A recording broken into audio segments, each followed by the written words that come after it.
ওয়ালাকাদ ইয়াসসারনাল কুরআনা লিযিকর ফাহাল মিন মুদ্দাকির। কোরআনে আল্লাহ বলেন, কোরআনকে মুখস্থ করার জন্য আমি আল্লাহ কোরআনকে সহজ করে দিয়েছি। সুবহানাল্লাহ, জোরে বলেন। এই ভাই, দেখা যায় কোনো কবিতা মুখস্থ করতে গেলে একদিন 2 দিন সময় লেগে যায়। বইয়ের একটা পৃষ্ঠা 2টা পৃষ্ঠা মুখস্থ করতে গেলে 1 সপ্তাহ সময় লেগে যায়, ঠিক কিনা বলে? কিন্তু আল্লাহর কসম, এমনও আল্লাহর কোরআনের হাফেজ আছে যারা বয়স তাদের কম, 6 বছর বয়স। আমার হাতে 6 বছর বয়সের অনেক হাফেজকে পাগড়ি দিয়েছে। বলুন তো দেখি, 6 বছরের বাচ্চা কাচ্চারা কথা বলতে জানে ঠিক মতো? কথা কয় না, ভালো করে তো কথা বলতেই জানে না। কিন্তু সিনার মধ্যে 30 পারা কোরআন কে সংরক্ষণ করছে? আরো জোরে বলেন। আল্লাহ বলেন, কোরআন আমি নাজিল করেছি, আর এই কোরআনের সংরক্ষণের দায়িত্ব আমি আল্লাহ নিলাম। আল্লাহু আকবার বলেন। তাই এমনও হাফেজ হিফজখানার মধ্যে লেখাপড়া করে যারা দৈনিক 5 পৃষ্ঠা করে সবক শোনায়। আগামীকাল সুবহানাল্লাহ কয় না? কয় পৃষ্ঠা? 5 পৃষ্ঠা। দৈনিক যদি 5 পৃষ্ঠা করে সবক দেয়, 1 পারার জন্য কয়দিন লাগবে? আরে 20 পৃষ্ঠায় 1 পারা না, 4 দিন। তাহলে 30 পারা কোরআন হিফজ করতে কয় মাস সময় লাগবে? কথা কয় না, 4 মাস। আরে আমি না হয় অঙ্কতে কাছে, আপনারা তো অনেক শিক্ষিত মানুষ আছেন, আপনারা অঙ্ক মিলাইতে পারেন না? দৈনিক 5 পৃষ্ঠা করে যদি সবক দেয়, তো 20 পারা 20 পৃষ্ঠার 1 পারা কয়দিন লাগবে? 4 দিন। তাহলে 30 পারা কোরআন কয় মাস? 4 মাস। সুবহানাল্লাহ। কখনো কখনো কোনো হাফেজ আধা পারা করে সবক শোনায়। কয় পারা? তার জন্য কোরআন মুখস্থ করতে কয় মাস লাগবে? কথা কয় না, কয় মাস? কে সুযোগ করে দিয়েছেন? আরো জোরে বলতে হবে, কে? আল্লাহ বলেন, কোরআনের সংরক্ষণের দায়িত্ব আমি নিয়েছি। সুতরাং পৃথিবীর কোন আসমানি কিতাব, অবিকল আসমানি কিতাব নাই, সবগুলোর মধ্যে রদ বদল করে ফেলছে। নিজের মন গড়া মতো পৃষ্ঠা বসাইছে, কলাম বসাইছে। কিন্তু আল্লাহর কসম রে, 1500 বছর হয়ে গেছে, কোরআনের কি কোনো জের জবর পরিবর্তন হয়েছে? কথা কয় না। নক্তা পরিবর্তন পারবে? একটা নক্তা যদি পরিবর্তন করে ফেলে, খন্দকার আনসার আলী হিফজুল কোরআন মাদ্রাসার ছাত্ররা সাথে সাথে তার কলারে ধরবে। কথা কয় না। ধরে নেওয়া হয়, যদি গোটা বিশ্বে থেকে কোরআনের কপিগুলো জ্বালিয়ে দেওয়া হয়, কোরআনের কপিগুলো যদি সমুদ্র নিক্ষেপ করে দেওয়া হয়, আল্লাহর কসম, পরের দিন সকালবেলা গোটা কোরআন আবার পৃথিবীতে জিন্দা হয়ে যাবে। কোথায় সংরক্ষণ করছেন? মেশিনে দেখা যায়। সিনাটা চাক করলে বোধ কিছু শব্দ তালাশ করে পাওয়া যাবে। সুবহানাল্লাহ, দেখছেন কি সুন্দর।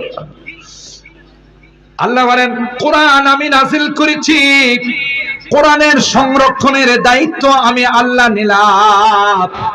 গোটা বিশ্বের সকল বিজাতিরা একত্রিত হয়ে শক্তি, মহাশক্তি, পরাশক্তি সব যদি একত্রিত হইয়া ষড়যন্ত্র করে, আল্লাহর কসম, আল্লাহর লাটকে কেউ কোনোদিন অফ করতে পারবে না। চেরাগে রাকে ইজ্জত বর ফরোজাদ, হারা কাসদম জানাদরি শাশে বসুজাদ। যে লাইট স্বয়ং আল্লাহ জ্বালিয়েছেন, এটাকে অফ করার ক্ষমতা পৃথিবীর কারো নাই, ঠিক কিনা বলেন?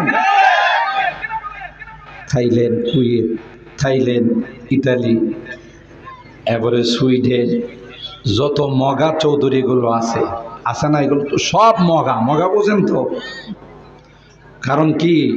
কারণ কোরআনে হাদিসে আসছে যারা মুসলমান না, ইসলাম বিশ্বাস করে না, নামাজ পড়ে না, এই শয়তানে এদের মাথায় পেশাব করে। কথা কয় না? পেশাবের মধ্যে অ্যাসিড আছে না নাই? তো অ্যাসিড যখন মাথার মধ্যে লাগে তখন তার ঠিক থাকে না, লিক হয়ে যায়। এগুলো সব লিক, তার সিরা, আর সবগুলো মুর্দা। আল্লাহ বলেন আমেরিকার প্রেসিডেন্ট জো বাইডেন হতে পারে, চায়নার প্রেসিডেন্ট শি জিনপিং হতে পারে, রাশিয়ার প্রেসিডেন্ট ভ্লাদিমির পুতিন হতে পারে, আমাদের পার্শ্ববর্তী রাষ্ট্র ভারতের প্রেসিডেন্ট দাদা নরেন্দ্র মোদী হতে পারে। আল্লাহ বলেন সবগুলো আমার কাছে মুর্দা, মুসলমান হলো জিন্দা। আপনারা প্রশ্ন করতে পারেন, হুজুর এটা দিয়ে হাঁটা চলা করে তো মুর্দা হইলে হাঁটে কেমন? আসল জিনিস মুর্দা। বলুন তো দেখি, বডির মধ্যে আসল জিনিস কোনটা? বলেন বলেন বলেন। কল, রূহ এবং আত্মা। সুবহানাল্লাহ। আলা ওয়া ইন্না ফিল জাসাদি লামুদগাতান ইযা সালুহাত সালুহাল জাসাদু কুল্লু ওয়া ইযা ফাসাদাত ফাসাদাল জাসাদু কুল্লু আলা আলা ওয়া হিয়াল কলব।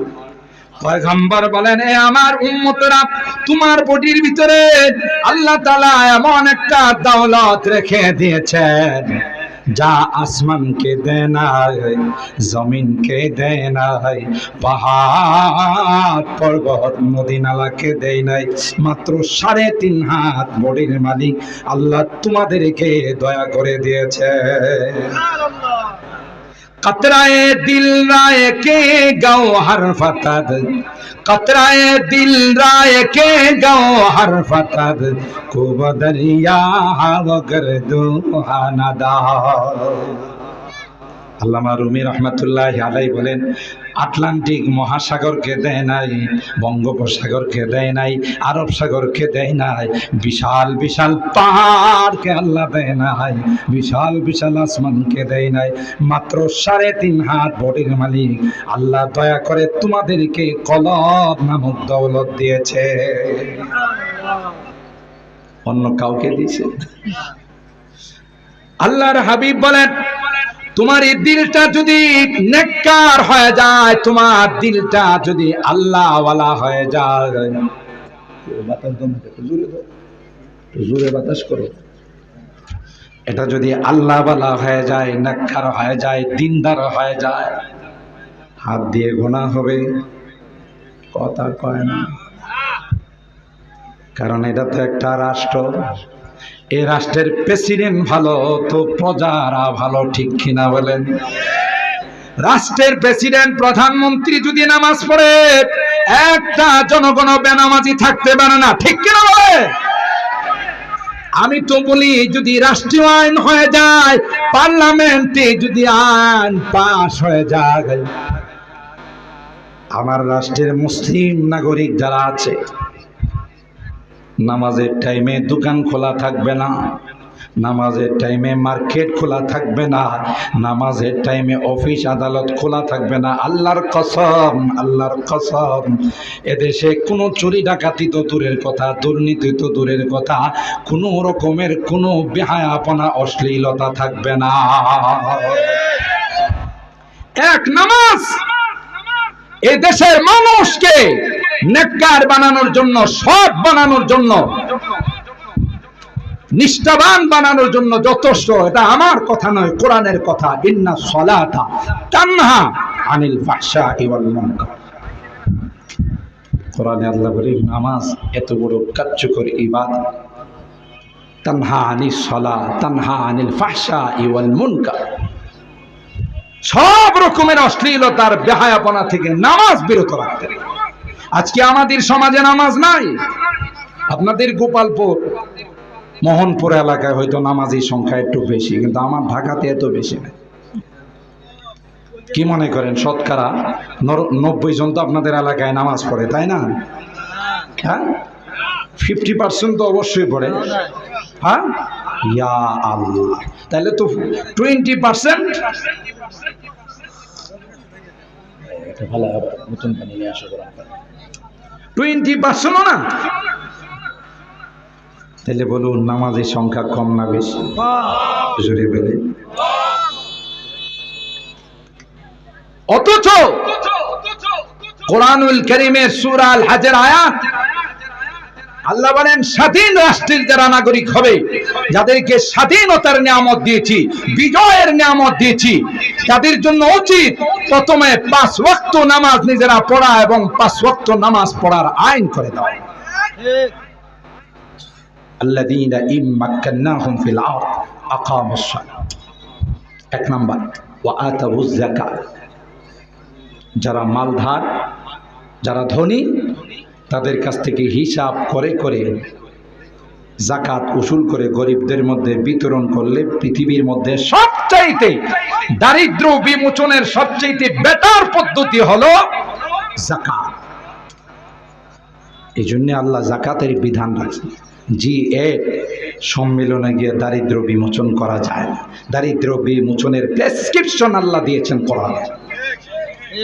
আজকে সুষ্ঠুভাবে যাকাত, যারা যাকাত দাতা তারা যাকাত দেয় না, উসুল করা হয় না, আর দিলেও সুষ্ঠুভাবে তার বিতরণ নাই। কথা বলে ধনীরা দেখেন না, মাঝে মধ্যে রমজান মাস আসলে পত্রিকায় অ্যাড দেয়, ফেসবুকে ছেড়ে দেয়, অমুক শিল্পপতি যাকাত দিবে।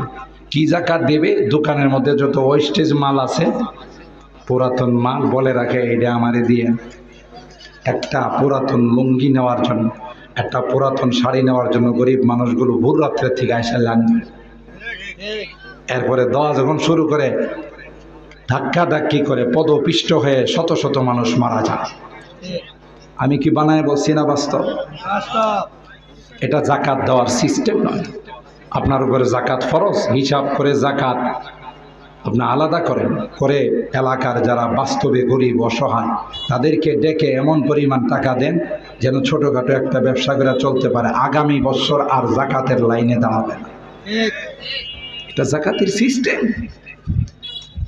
আল্লাহ বলেন নামাজ এমন একটি ইবাদত, as-salatu rasul ibadat wa khurratut ta'at wa rasul qurbat, as-salatu imaduddin, man aqamaha faqad aqama ad-din wa man hadamaha faqad hadama ad-din। এই নামাজকে উম্মুল ইবাদত বলা হয়। এক নামাজ যদি সমাজে কায়েম হয়ে যায়, এই সমাজে কোনো রকমের কোনো দুর্নীতি, চুরি, ডাকাতি, অশ্লীলতার বেহায়াপনা থাকতে পারে না। বলেন ঠিক কি? মুসলমান আমরা তো আসল জিনিস হারাই।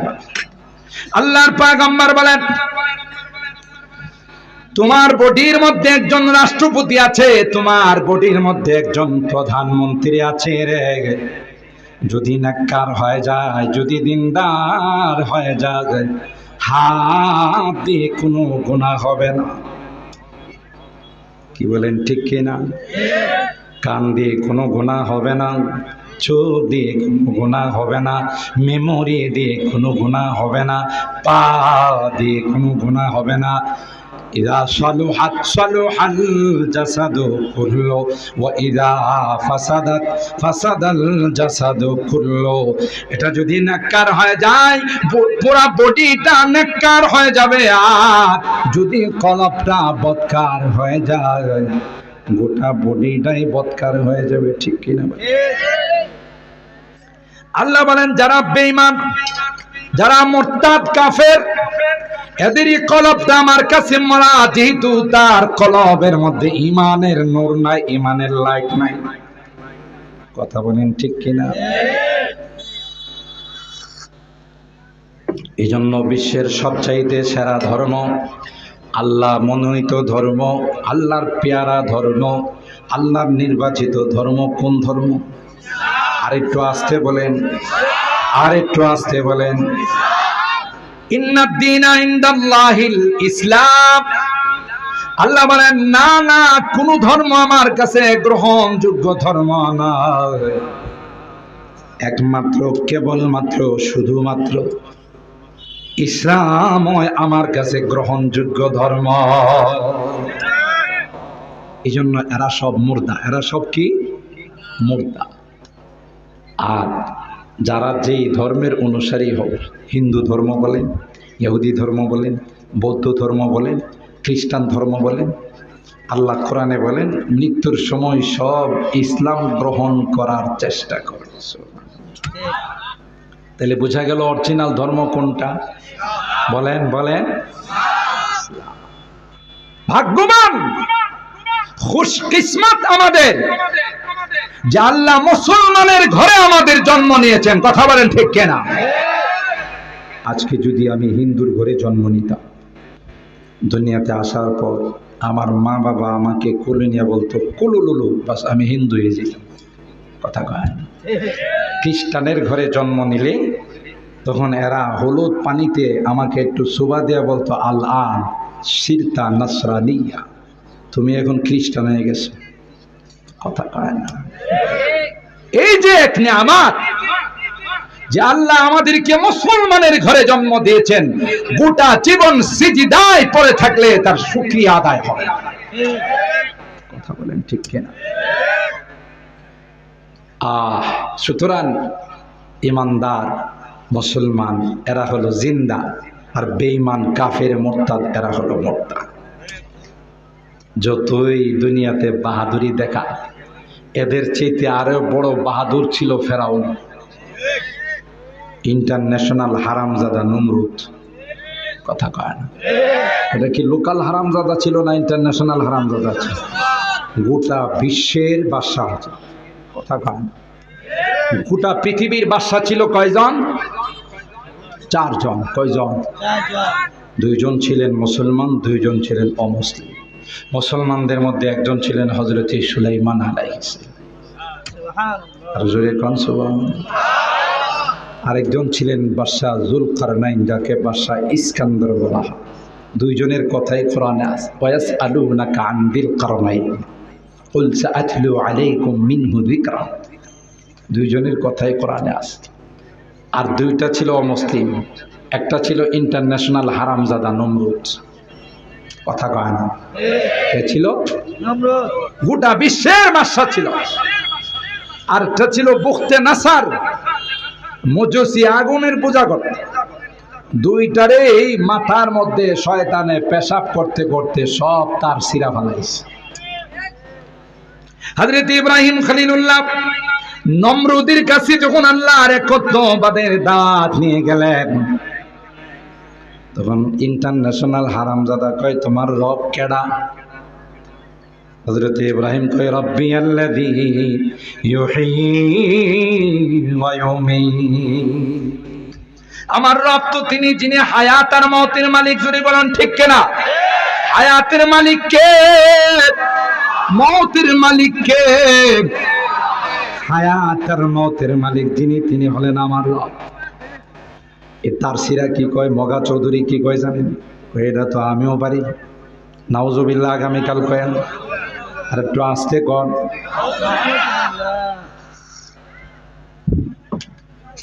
হায়াত মত আমিও পারি। কে কয়? নমরুদ। ইব্রাহিম আলাইহিস সালাম কয় হায়াত মতের মালিক তুমিও?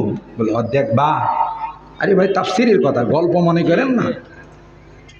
3 নাম্বার পারা 2 নাম্বার পৃষ্ঠার আয়াত।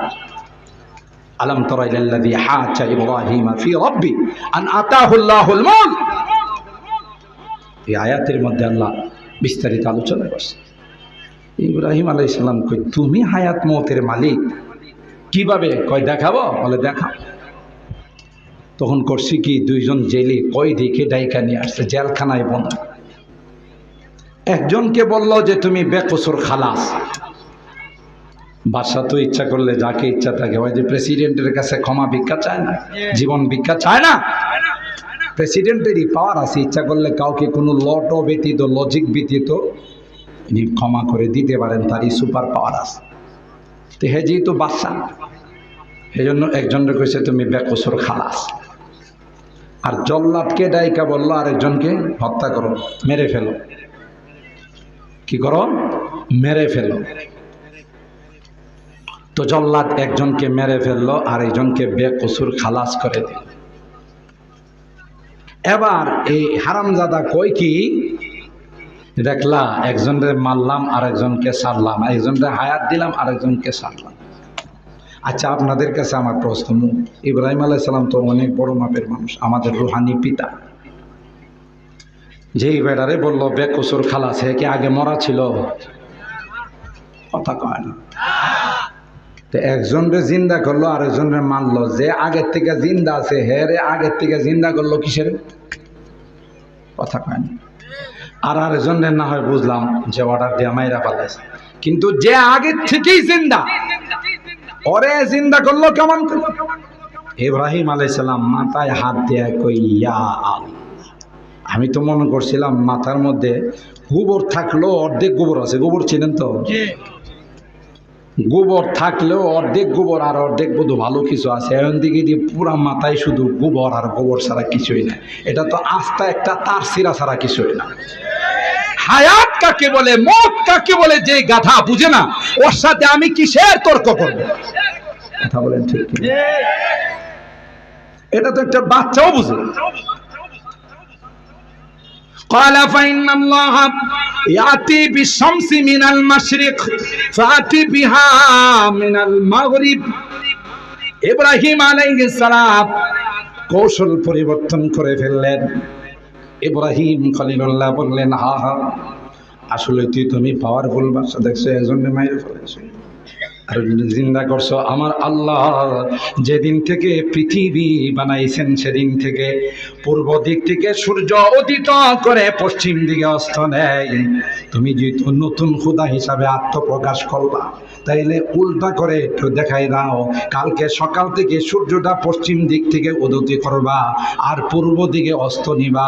এ কথা শোনার পর আপনাদের কি ধারণা, নমরুদের পায়জামা গরম না ঠান্ডা? মারাত্মক গরম হয়ে গেছে।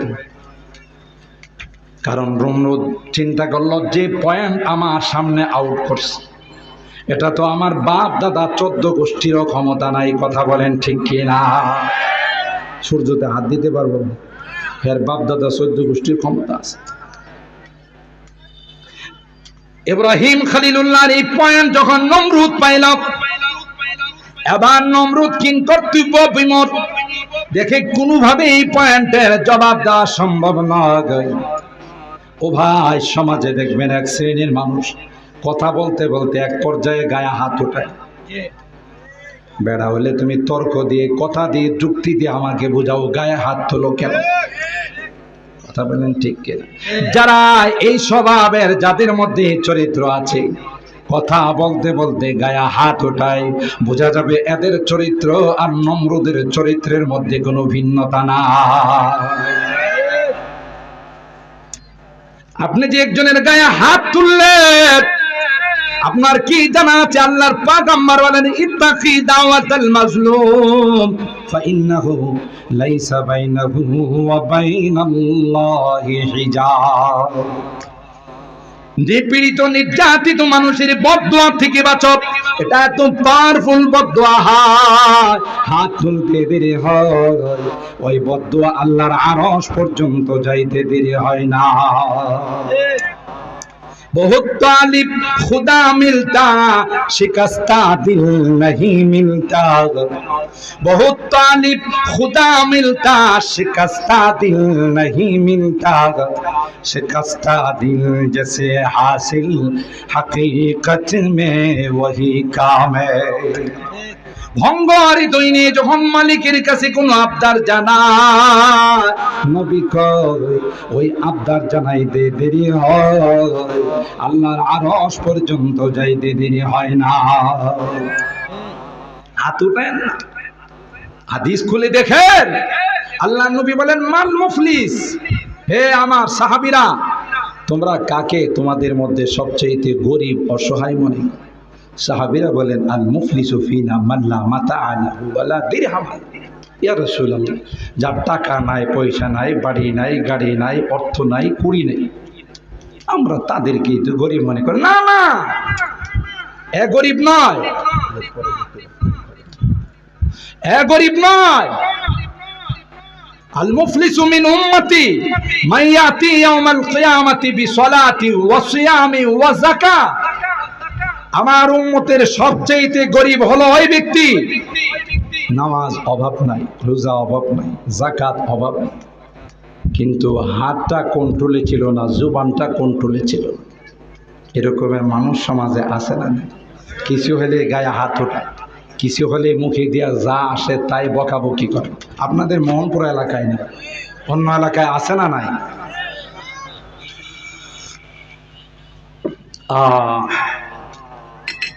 এই জন্যই তো হাদিসে আসছে মাইয়াজমান লি মা বাইনা লিহিয়াইহি ওয়া মা বাইনা ফারজাইহি আজমান লাহুল জান্নাহ।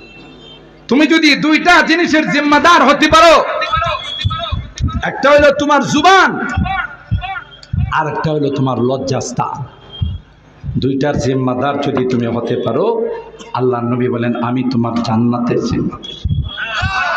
আস্তে সুবহানাল্লাহ। সাইয়েদনা হযরত আবু বকর সিদ্দিক রাদিয়াল্লাহু তাআলা মুবাশশার বিল জান্নাহ, দুনিয়াতে থাকতেই জান্নাতের সুসংবাদ পাইছেন। তিনি পাখিরে দেখা গো, হায়রে পাখি তুই কত ভালো, তোর কোনো হিসাব নিকাশ নাই। আমি আবু বকরে তো প্রতিটা কথার হিসাব হবে। আল্লাহু আকবার। যিনি আল্লাহর পয়গম্বরের পরে খলিফাতুল মুসলিমিন, সুবহানাল্লাহ। লাউ কুনতু মুত্তাখিদান, আল্লাহ পাক ছাড়া যদি কাউকে আমি দোস্ত বানাইতাম, লাত্তাখাযতু আবু বকর, আর আবু বকরকে আমার দোস্ত বানাইতাম। সুবহানাল্লাহ। আল্লাহর পয়গম্বর বলেন জান্নাতের গেট দিয়া, প্রত্যেকটা গেট দিয়া একজনকে ডাকবে, রোজার গেট দিয়া রোজাদারদেরকে ডাকবে, নামাজের গেট দিয়া নামাজিকে ডাকবে, দান খায়রাতের গেট দিয়া দান খায়রাতকারীকে ডাকবে, হজের গেট দিয়া হজকারীকে। আবু বকর কয় পয়গম্বর এমন কোন ব্যক্তি আছে কিনা আপনার উম্মতে সব গেট দিয়া যাকে আহ্বান করবে? আল্লাহর পয়গম্বর কয় আবু বকর ওই ব্যক্তি আর কেউ না, এটা তুমি আবু বকর। তুমি আবু বকর, প্রত্যেকটা গেট দিয়ে তোমাকে আহ্বান করা হবে। সুবহানাল্লাহ বলে। সে আবু বকর বলেন ইয়া লাইতানি কুনতু আখরাসা ইল্লা আন যিকরিল্লাহ। এই আফসোস, আমারে যদি আল্লাহ বোবা বানাই দিত। আল্লাহু আকবার বলেন, আল্লাহু আকবার। আমি যদি কোনো কথাই বলতে না পারতাম তাহলে কত ভালো ছিল। আমার এই জবানের জন্য তো আল্লাহর কাছে জবাব দিতে হবে। সুবহানাল্লাহ। আমার এই কথার জন্য জবাব দিতে হবে, আমার হাতের জন্য জবাব দিতে হবে, আমার পায়ের জন্য জবাব দিতে হবে। আবু বকরের মতো মানুষই কথা বলে, তাইলে আমাদের কি হালত হবে? সুবহানাল্লাহ বলেন। আল্লাহর হাবিব বলেন নামাজ রোজার কোনো অভাব থাকবে না।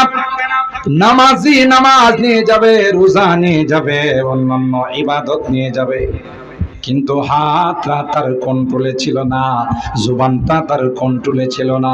কাউকে গালি দিছে, কারো গায়ে হাত লাগাইছে, হাত উঠাইছে, কারো ইজ্জতের উপর আঘাত করছে, কারো রক্তপাত করছে। এখন হকদাররা আল্লাহর কাছে বিচার দিয়েছিল। আল্লাহ দুনিয়াতে নেতা ছিল, বড় লোক ছিল, তার বিচার কারো কাছে পায় না, তাই তোমার দরবারে বিচার দিয়ে দিলাম। আল্লাহ আজকের এই কিয়ামতের কঠিন ময়দানে আমরা তার বিচার চাই। তখন হক আদায় করার জন্য কিছুই পাবে না। এই জন্য আল্লাহ বলবেন তার নেক আমল গুলো নিয়ে নাও। নেক আমল নেওয়া শেষ হয়ে যাবে, হকদারের তালিকা শেষ হবে না।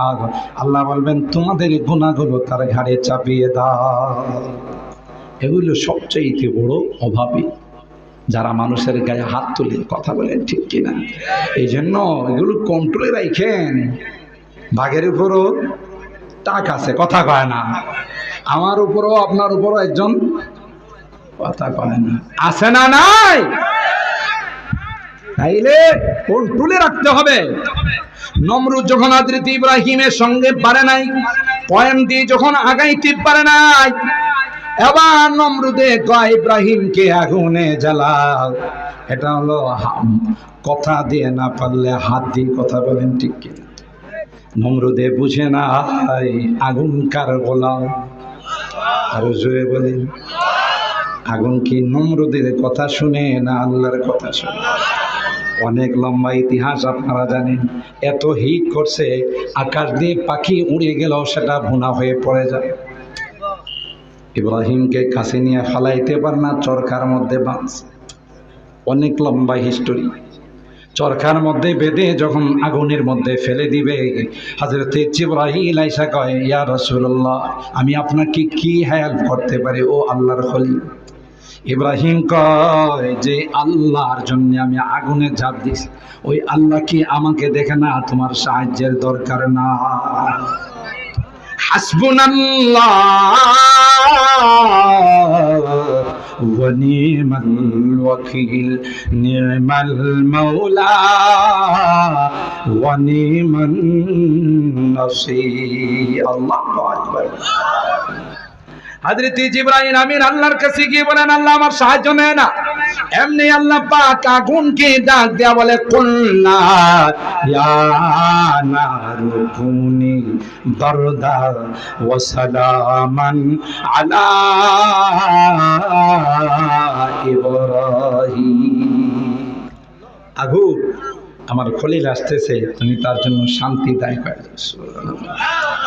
আবু আতিশ খাকো বাদো বান্দান, আবু আতিশ খাকো বাদো বান্দান, পেশে মাতু মুর্দাবা হক জিন্দা। আমাদের সামনে মরা, আল্লাহর সামনে কি আগুন কি হয়ে গেল? ফুল বাগান হয়ে গেল। এমন কি তাফসীরের কিতাবের মধ্যে আসে যে এই রশিগুলো দিয়ে আল্লাহর খলিলকে বাঁধছিল। আগুনে ওই রশিগুলো পোড়াই দিছে, কিন্তু রশির নিচে একটা পশম কেউ জ্বলে না। সুবহানাল্লাহ বলেন। কার গোলাম? জোরে বলেন, কার গোলাম? আল্লাহর গোলাম। মুহতারাম হাজিরিন, যে কথা বলতেছিলাম, পৃথিবীর যত শক্তিধর হোক বর্তমান বিশ্বে, নেতানিয়াহু ইসরায়েলের প্রেসিডেন্ট, বেগুনা মাসুম নিষ্পাপ বাচ্চাদের রক্তে ফিলিস্তিনের জমিনকে রঙিন করতেছে, তার উপরও শক্তি আছে না? জোরে বলি। আল্লাহ এমন ভাবে ধরবেন, যখন ধরবেন আর তখন কি দিবেন না? সার। ফেরাউন সার পাইছে? নমরুদ, কারুন, হতে হতে আবু জাহেল পায় না। এটাই আল্লাহর বিধান। সুতরাং কোরআনের পক্ষে যারা থাকবে এরা দামি হবে, ইসলাম আর কোরআনের বিপক্ষে যারা যাবে এরাই চিরকালের জন্য ক্ষতিগ্রস্ত হয়ে যাবে। ঠিক কিনা বলেন? আল্লাহ বলেন, হে নবী আপনি জানিয়ে দিন, যারা জানে যারা জানে না, যারা কোরআন পড়ে এবং যারা পড়ে না, যারা ইলমে দ্বীন শিখে যারা শিখে না, ইলমে ওহী যারা চর্চা করে যারা করে না, তারা কোনোদিন সমান হতে পারে না। এরা আল্লাহর কাছে অনেক দামি। আল্লাহ তাআলা নূরের ফেরেশতা দিয়ে তাদের পায়ের নিচে পর বিছাই দিয়ে, এই মোহনপুরের মানুষ, এই গোপালপুরের মানুষ, আমরা যদি সকল কোরআনের পাখিদেরকে ভালোবাসতে পারি, মহব্বত করতে পারি, আল্লাহর কসম কোরআনের পাখিগুলো যখন আল্লাহ জান্নাতে যাবে, আমাদেরকে ছাড়া আল্লাহ জান্নাতে যাবে না। ঠিক কিনা বলে? ভালোবাসবো তো ইনশাআল্লাহ। হাত তুলেন, হাত তুলেন, হাত তুলেন। আল্লাহ এই বড় মাজমা, বিশাল মাজমাতে আমরা হাত তুলে ওয়াদা করতেছি, যতদিন বেঁচে থাকবো এই কোরআনের পাখিদেরকে ভালোবাসবো, মহব্বত করব। আল্লাহ তুমি কবুল করো, আমিন। আপনারা একাগ্রতার সাথে বসবেন, অনেক বড় বড় ওলামায়ে কেরাম আলোচনা করবেন। যেহেতু আমার টাইম সংক্ষেপ, সেই জন্য আমি এখানে আলোচনার ইতি টানছি। আল্লাহ তাআলা আমাদেরকে আখিরি মোনাজাত পর্যন্ত